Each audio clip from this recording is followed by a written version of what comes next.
H.P. Lovecraft had a knack for the unknown, featuring many themes in his writing, such as cosmic horror, fear of the unknown, science gone wrong, the decline of civilization, and societal conformity.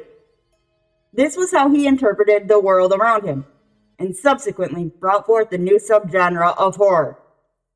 Many of his works were simply short stories, published in local newspapers, but they inspired generations of horror writers to come. Before we begin, please like, share, and subscribe to our channel. Every new sub helps us achieve our goal and keeps us motivated to create new content. With that being said, I'm your host, Jamie, and here are 10 must-see Lovecraftian horror films. Number 1. Color Out of Space. Based on the short story by the same name from Lovecraft, this film is directed and co-written by Richard Stanley. Originally, the written works of Lovecraft take place in the late 1800s to 1930s. But with this adaptation, it was made to fit the modern moment. Starring Nicolas Cage in another over-the-top performance, we have Nathan, who lives on his late father's farm with his wife and 2 kids. One day, a meteorite crashes not too far from them, and things begin to change. Fruit is larger, but tastes horrible. Colors are seen that haven't been seen before, and animals start to mutate. It's pretty intense with some of these animals, and then how the humans start changing. There are some scenes that are kind of cringeworthy, but it's not horrible, such as Nathan kissing his deformed wife and purple goop is linking the two. It's just weird. And time doesn't go how you think it would go. I was often questioning if it's moving faster or slower, but you gotta see that. It's done with such elegance, and the story just intensifies as it goes on. There's even rumors that this is the first film in Richard Stanley's archive. I mean, the film is left open for more. Definitely go check it out over on AMC+, Google Play, Redbox, Fandango, Apple TV, and Amazon Prime.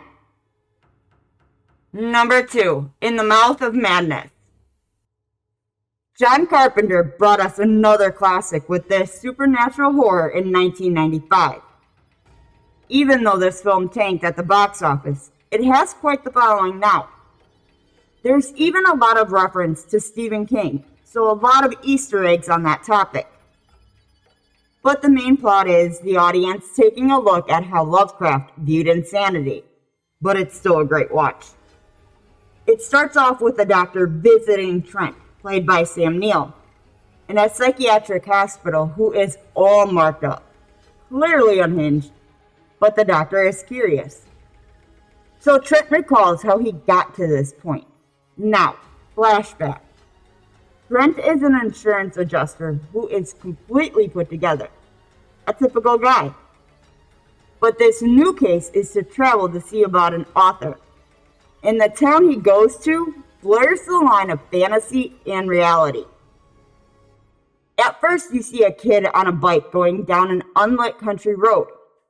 But as we pass in the car, the kid rapidly ages. In the close-up of spokes and cards, kinda creepy.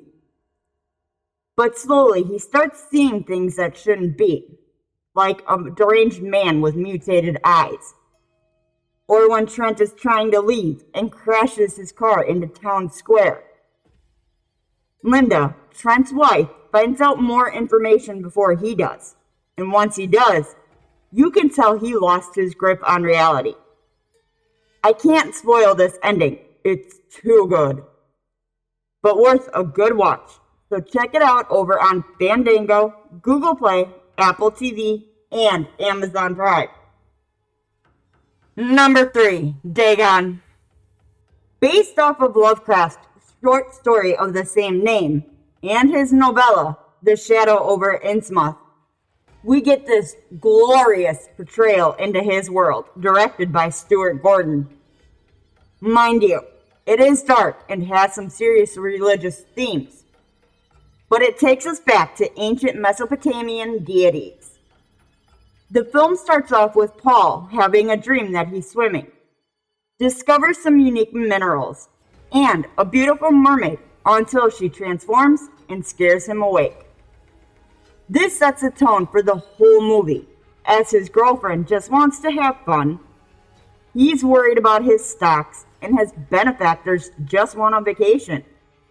Well, a storm brews up, and the yacht crashes into some rocks, pinning the older woman, which causes Paul and his girlfriend to go to the small fishing town on shore. Well, there's nobody there at first, until they get deeper into the town and strange things start happening. Throughout their time in this place, the people seem to have a lot of weird mutations going on, such as gills and webbing in their fingers, or they just seem really different. After a while, we find out who's behind everything that's going on, and just how closely Paul is connected to these people. The ending, though, is a twist I really didn't see coming, and I'm kind of curious to when you figured it out.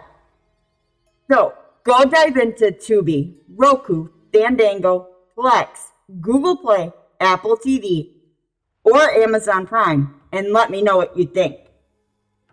Number 4, The Void. Critics have said there is a great comparison to the 80s horror film in this one, which would make a lot of sense. All the creature effects were funded through Indiegogo, but production went through normal channels, which is truly unique for a film of this quality. While this movie is incredibly fast-paced at the beginning, it really builds the tension of what's about to happen. First, we have one guy running through the woods, then a woman, then more people, and all those that survive make it to the hospital, where they are then trapped by hooded people, or creatures. Slowly, people start to change, and one person seems to know what's going on, but nobody really listens. I mean, it's all just a bunch of BS, right? Well, people start dying in various ways, and some of the people start mutating. I found myself questioning things like, what are all these triangles? What do they mean? And where the hell are all these people coming from? This film is so good and really does take you back to a more classic horror. But there are plenty of scares for everybody, and it will leave you wanting for more. So check it out for yourself over on Tubi, Redbox, Crackle, Plex, Amazon Prime, Peacock, Philo, Google Play, Fandango, and Apple TV. Number 5, Annihilation. Directed and written by Alex Garland, we follow Lena, played by Natalie Portman, a cellular biology professor and ex-U.S. Army soldier. Her husband, Kane, still is part of the military, and one day he heads off to Florida where a meteor landed a few years prior. However, there is a shimmering barrier around that merciless rock, and everything that goes in does not come back out. That is until Kane returns. However, he isn't the same, and Lena and Kane end up at some secret military base where Kane is dying quickly, and Lena is questioned. She ends up wanting to know what happened and goes with some other women into the barrier, and she realizes that plants are taking on a humanoid existence. Sure, all the plants and animals look gorgeous, but that doesn't mean they're good. A bear ends up mutilating one of the women. We find all the men's bodies growing some sort of fungus, and eventually a beast from the meteor's space is released into the surrounding world. This one is beautifully shot, a phenomenal cast, and an ending I want you to experience with no spoilers. So head over to Google Play, Apple TV, Fandango, or Amazon Prime and see it for yourself. Hey folks, sorry to interrupt, but but we just launched our very own merch store at fatninja.shop. We sell everything from t-shirts, hoodies, mugs, and more, so we would greatly appreciate it if you checked it out. All the proceeds go to our future projects, so it helps us make any kind of movies and short films that we want to make in the future. So if you got time, check out fatninja.shop. Thanks again, and back to the video. Number 6, The Ritual. Written by Joe Barton and directed by David Bruckner, this adaptation from the novel of the same name by Adam Neville definitely deserves a lot of credit. The cinematography is brilliant, the score is fitting and ominous, and the cast is phenomenal. Granted, I wouldn't say this is super scary. It definitely has its jump scares, and the biggest scare of the unknown. The plot is simple. 5 guys are deciding their next vacation, and after leaving the pub, they go to a liquor store where one friend hides, and another is brutally attacked during a robbery. Well, Luke wakes up and we see that they are now in that vacation spot, Sweden, and they're hiking through the country. One of the guys ends up getting hurt, and they all decide to take a different route, as a kind of shortcut. But shortcuts are never really a good thing in movies, and this one has all the other ones beat. So, the guys are now hiking through a forest, and there's something that's following them, scaring and antagonizing them. That's when all hell breaks loose, in a sense, as we see a dead animal, then one of the friends dead, end up in a town chained up all for a sacrifice. I mean, this movie does play into the horrors of the old gods and the unknown, but I highly recommend this one, and definitely don't watch it at night by yourself. You can check it out over on Netflix. Number 7, The Lighthouse. Robert Eggers brings us this brilliant film. With a lot of praise and a lot of awards, it has the best performances from William Dafoe and Robert Pattinson. A phenomenal score that's placed at all the right times. And the cinematography couldn't have been any better. The story is one that will have you talking with people about it, trying to figure out what you just witnessed. And everybody will walk away with something different. But the basic plot is simple, as Winslow, played by Pattinson, is sent to a lighthouse on a small island where he meets his boss, Wake, played by Dafoe. Winslow is made to do all the grunt work and is never allowed in the lantern room. And Wake seems to almost know something isn't right with Winslow, but he can't put a finger on it. There's a lot of moments where we see the madness creeping in, hallucinations, and a mermaid. I mean, these two put on the greatest performance of their careers, and you can almost feel what they're feeling. And then there's still that scare factor of the bird, or mermaid, or just plain insanity. You really have to check this movie out, as it is a great discussion piece.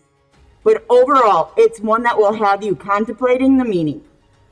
So head over to Tubi, Pluto TV, Fandango, Plex, Google Play, Apple TV, and Amazon Prime. You will love it. Number 8, Underwater.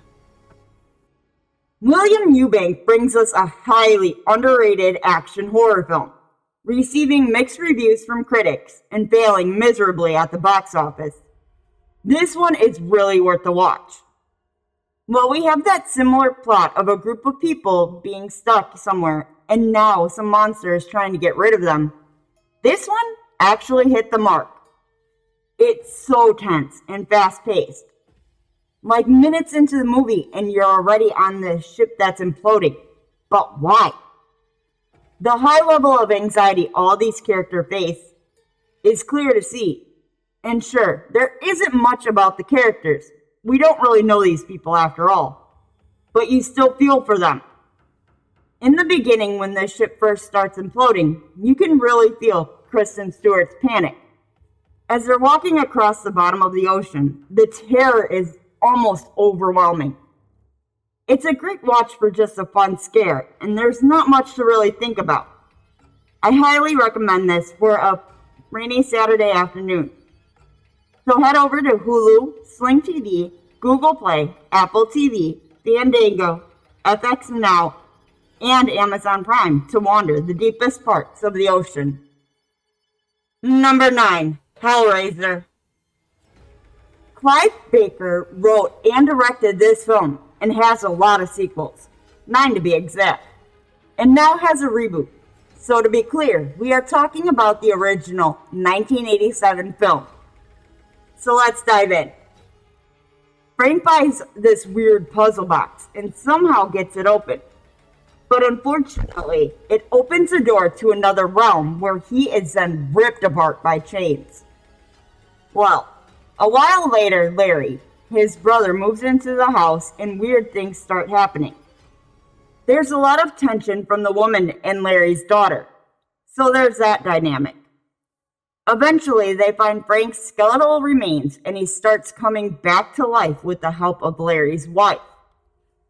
The story is weird, but it's good. I mean, you really connect with these characters and their development throughout the film is fantastic.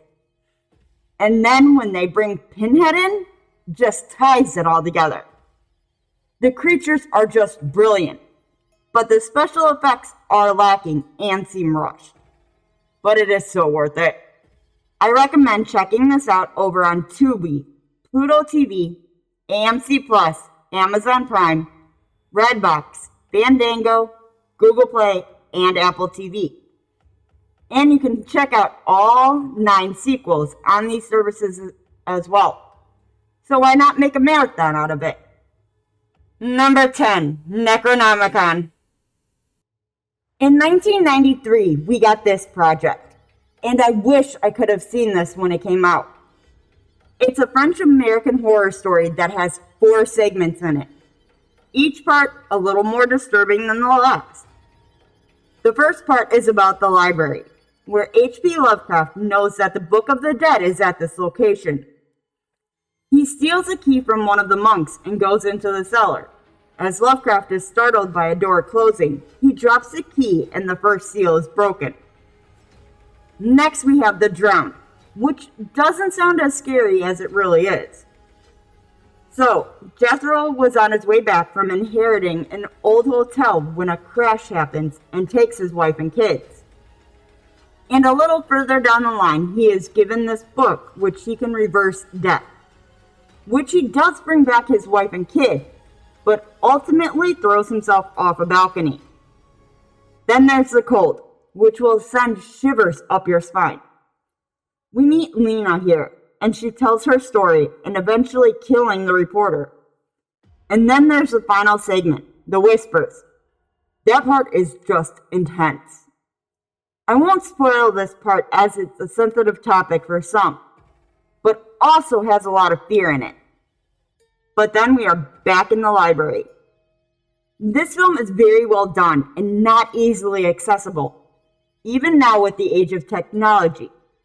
But I highly recommend checking it out over on Amazon Prime. But there's a trick. You need to use a VPN to access it. Thanks for checking out the video. What's your all-time favorite Lovecraft-inspired film? Let us know in the comments. If you enjoyed the video, please like, share, and subscribe to our channel. Don't forget to tap that bell icon to stay up to date with our latest releases. You can reach out to us on Twitter or X at StudiosFat, or chat with us on Discord, linked in the description. We've also recently launched our very own merch store over at fatninja.shop, so be sure to check that out. I've been your host, Jamie. All hail the old ones!